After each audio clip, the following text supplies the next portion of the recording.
President Trump chose not to mention the painful toll of the 200,000 number that David just told us about during a campaign rally near Pittsburgh last night. As Ben Tracy reports, he defended his response to the pandemic and then mocked the public health measure used by tens of millions of Americans, including his Democratic opponent. We're talking about masks. In the debate, it'll be him and I on the stage. Is he going to walk in with a mask?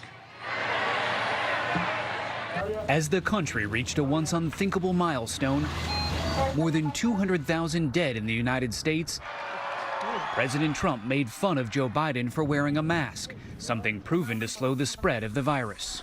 I mean, honestly, what the hell did he spend all that money on the plastic surgery if he's going to cover it up with a mask? They're all great. At a large and largely maskless rally in Pittsburgh Tuesday night, he praised his administration's response to the pandemic.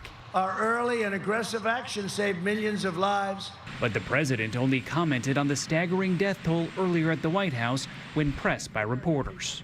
Well, I think it's a shame. I think if we didn't do it properly and do it right, you'd have 2.5 million deaths. But former Vice President Joe Biden accused the president of making the pandemic worse, tweeting, "It didn't have to be this bad."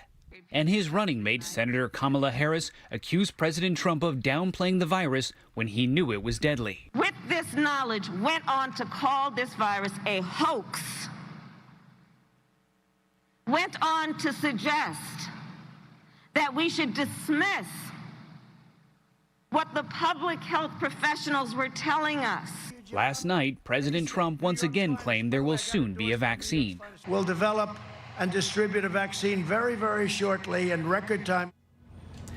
But according to the Washington Post, the FDA is actually going to tighten its restrictions for approving a coronavirus vaccine that could make the president's timeline unlikely. There is some good news, however, on the vaccine front here in the U.S. A fourth large-scale coronavirus vaccine trial is entering phase 3 testing on adults. This one is promising because it hopes to provide protection with 1 dose versus 2. Tony? That is good news, Ben. Thank you very much.